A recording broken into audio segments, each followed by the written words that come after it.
Yeah.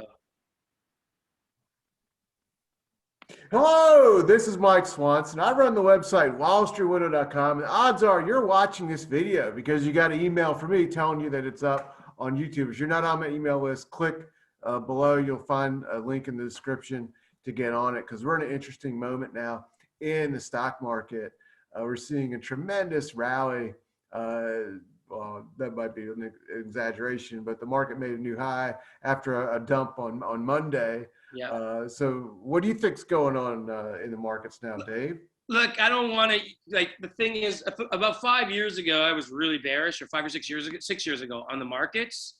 And I really thought we were going to have some kind of crash and big bear market. And we did get like a significant correction in 2015, early Yeah, it fell 2016. 20%, fell again 20% 2018 in the fall. Yeah. And so, And like, it last was year it like, crashed, right? it wasn't like I was totally wrong, because at that point in 2015, we hadn't seen a significant correction in 4 years, right? So there was actually something that happened. But I really believe, like, and you know, who knows what will happen? We'll know in the next few months. This is maybe one of those 1929, 87 type moments where we're seeing this blow off into the summer. And both of those that kind of continued into like late August, early September. So I think that actually might be happening here, especially when you look at the parabolic nature of the market, you know, the market cap to GDP, the price to sales, everything kind of the extreme things. And then in terms of the global economy, it hasn't really affected it now, even though like the COVID cases are starting to come up. I think there's a good chance in the fall when we enter the flu season and the weather gets cooler that we see another spike, and that will slow down economic activity. And that could actually happen at the same time, where maybe in late September, sorry, late August, the Fed announces that, you know, they're going to start maybe tapering next year. So, you know, the market might not like that either. So I think that we kind of are nearing this point. And actually, here's an interesting stat too. When we had that correction in March of last year, or like basically like short-term crash, or, you know, or severe correction, whatever you want to call it, this rally's basically lasted, you know, about 18 months. Well, if you go look at the 1998 correction, which happened, you know, in August and October of 1998, you know, the market rallied into March of 2000. And again, that's about 18 months. So it's the same thing. Like, you had a sharp correction, then you kind of had this blow off. And that's what looks what's going on. And it also looks like, too, if you go look at, you know, Microsoft and these things are still, by the way, I had some calls on Microsoft I just sold recently, did quite well on them. But these things are all leading the way. And that, you know, a lot of stuff is lagging. Like, for example, some of the, I'm short like the ARK and Buzz ETFs, and they're, you know, like, look, they're actually lagging here on this rally. Yeah, I want to pull up. I got charts on my screen. I want to pull up something about the ARK ETF and several other key stocks right now, because I think it shows what's going on. I actually put a chart of this up on my website a few days ago, but even today it's even more pronounced. But on this screen, the candlestick chart is ARK, which you said you have shorts or puts on, and the other squiggles on that chart are the stocks that are really powering the market higher now. They, on this chart, they include Apple, Microsoft, Amazon, Google, and Facebook. And every one of those stocks is, this is a 60-minute chart, is above the ARK ETF. So the ARK ETF is badly lagging those stocks. Those stocks are vastly outperforming it. And if I pull to one of them right now, Facebook, it's up almost 6% today. Now on the open today, I believe it was Snap. Snap. Snap was up huge. Snap up 24% because it reported great earnings. You know, it's getting more impressions, more addicted users are staying on the app even more, getting even more addicted. But one interesting thing that's happening in, I see it, because I've got Google ads on my website that I make a small amount of money from. Yeah. The amount of money I'm getting per page hit has gone up substantially, the highest it's ever been. And we've been in business on the internet for 20 years now. Yeah. Ever. So I think this is a sign that there's maybe it's the inflation or in the economy, whatever, or more people inside, whatever it is.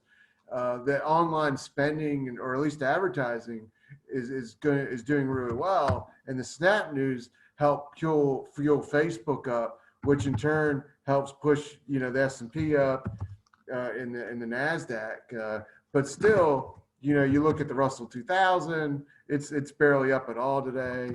The New York Yeah, the Stock. small caps have really been and part of the reason so, is those mem stocks, which have kind of cooled off again, the GameStops and et cetera, they've kind of, after that secondary spike, that happened, in May or June, they're kind of like cooled off as well. So, but it does look like it's these big cap tech companies. Like there's some stocks, like for example, a lot of the casinos don't look very good. Boeing has acted terribly. So what's interesting about those stocks acting terribly too is, again, seeing in places like, obviously in Asia, there's many countries like Indonesia, Vietnam, et cetera, have huge spikes in COVID, but also, the UK is having another spike. I think Spain is getting close to the highs of earlier in the year. So we're seeing these things, and this is going to affect the travel industry, et cetera. And everyone just kind of thought this was over and the vaccines were the be all end all. And obviously that's not the case. Like, for example, I'm just looking up Win on my, Win looks terrible. It's down almost 40 points from the high reached in March. And like these kind of stocks are really kind of rolling over. And remember, one thing that happened in both 29 and 87 was the economy actually began to weaken over that summer. And the market just kind of ignored it during that last speculative phase. And maybe that's what we're seeing here with, like, it looks like tourism and some of these other things are rolling over a bit, but the markets are kind of just ignoring that. Well, it definitely, there's an interesting story today on the CNBC site that says that, maybe it's gone, but anyway, 15% of all Americans bought or own crypto, and crypto's done absolutely nothing. No, crypto's, hey, and that's another interesting point about the market. I know Bitcoin's bounced a tiny bit back up above 30 to 32,000, but if you go again and look at 2018, you just mentioned that that correction is that after the initial correction of everything in kind of February that year, crypto rolled over into the fourth quarter, right? It rolled over the whole year, and the market held up until about September, October, and then sold off hard in the fourth quarter. So that it looks like the same kind of thing that's happening. It's like almost like crypto is leading. The rest of the market is holding up for a while, and then we'll follow crypto lower. And as a warning, and I'm not just saying this because I want to make the crypto people angry, and I know that they're kind of, pretty, they're basically part of a cult. But if you go look at what happened in 2018, if the market were to fall, whatever, 20 to 30%, from now to the end of the year, there's a good chance Bitcoin could go back to 10,000. Oh, I would think so. But the thing I want to suggest, what's interesting to me at this moment about it is what we're seeing is, all the things that seem to be popular for people to own on the Robinhood app, which crypto is one of them. Actually, I saw a crazy statistic just days ago. Robinhood had to file to do an IPO at the SEC, so they got more disclosure. They said 40% of their trades going through their brokerage were either for cryptocurrencies or call options. Now that's massive speculation and madness. And yeah, that's totally, And the thing about it is, we're looking, I don't own any of these stocks, Apple, Microsoft, Amazon, Google, or Facebook, which is up 5% today. I don't own none of them. But all those stocks are outperforming the ARKK ETF. They're outperforming Bitcoin. They're outperforming Buzz ETF. They're outperforming almost every single Robinhood stock, which all that stuff was doing great going into about February. So it seemed to me that we're at a moment where there's very few things that are actually leading the market and driving it up. And most people with small accounts or whatever, trading on their own, they're kind of in stuff lagging, it would seem. Yeah, I think so totally. Yeah, that's right. And like you said, that's just mass crazy speculation, call options and those kind of things, right? So I do think that we're seeing like the problem we have right now though is that money is so cheap, and on top of just like rates being zero, we got the Fed essentially monetizing debt. So that's why we are seeing this liquidity, these rallies, et cetera. But I do think at some point, when you get this, hopefully, like, or when the Fed announces some kind of tightening might happen, et cetera, that you'll finally see a lot of that speculation start to come out of the markets as well. It's just kind of tough to know when that's going to happen. Yeah, I'm personally the other week took steps to be a little bit more cautious in my exposure because Yeah. when you see a lot of stuff start lagging and underperforming and just a few stocks driving the rally, that is typically a sign you're like in the ninth inning, and I just rather get a little cautious for a few months and see what happens myself. Basically, I'm not selling everything I own, but I don't want to be 100% invested in this either right at this moment. Yeah, the same way. And like I said, I started putting some hedges on a few weeks ago, and I'm just gonna kind of I'm gonna wait because, like I said, knowing the history of these kind of crashes or whatever you want to call them, and I'm not gonna say that's gonna happen, but the history is, if you even look at the 2014 correction or the 2015 correction, the market kind of peaks in August and then starts the kind of correction into the fall. Like, in the case of 2015, it dumped in August and then rebounded in the fall and then dumped again in early 2016. So yeah, I'm kind of waiting. It's right. What's today, the 23rd of July? Yeah, I'm waiting for another few weeks to add to positions. So it does look like we're kind of breaking out here on the indices short term, and we could see another move higher. And actually, just so you know, on a flip side, we haven't talked about gold. One thing that's kind of interesting, even gold's just holding in around, to 1800. A lot of these gold stocks have been really whacked. I'm looking at some of my holdings now, like Alani Gold, a company I really like. We're in a company called Cat Strategic Minerals. That's done terribly. Not every I'll admit when something hasn't done bad. A lot of these things have been whacked. One of our client companies, Extra Gold, is under $1 again. So it's just like a lot of these things have been killed, and and really the gold price is just sitting there. Now I don't know if that's a function of people just saying, "Well, the hell with this," the tech stocks and the momentum stocks are doing better.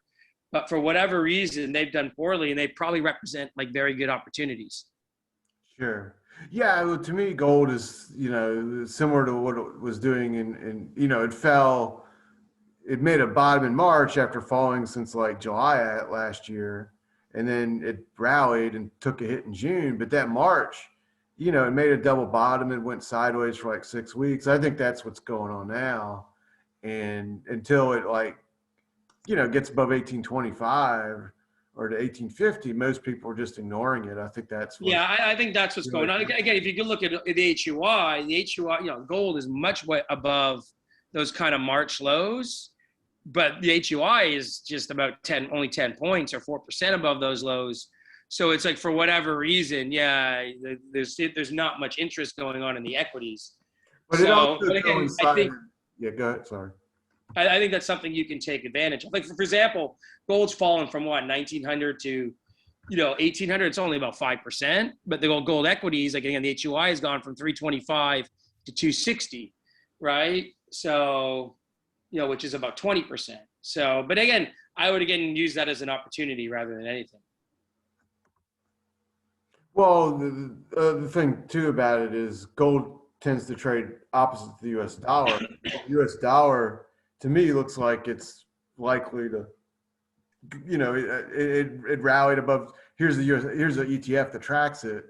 I'm just using that because it's got today's action. But the U.S. dollar index fell to 89 and a half and rallied up to 93, which Yeah. was the high of April essentially. So that looks like a place where it's likely to, form a top over several weeks and probably roll over. So gold is likely, doing the opposite because that's what it tends to do. Gold. Yeah, yeah, and the dollar looks like it might have kind of gone, kind of stretched itself on this rally. Yeah, So. yeah. Or another way to put it is also that, and also it doesn't look like it's going to do much either for. Yeah, it looks like even if it did go higher, like in the short term, it would probably just kind of consolidate here either way. Yeah.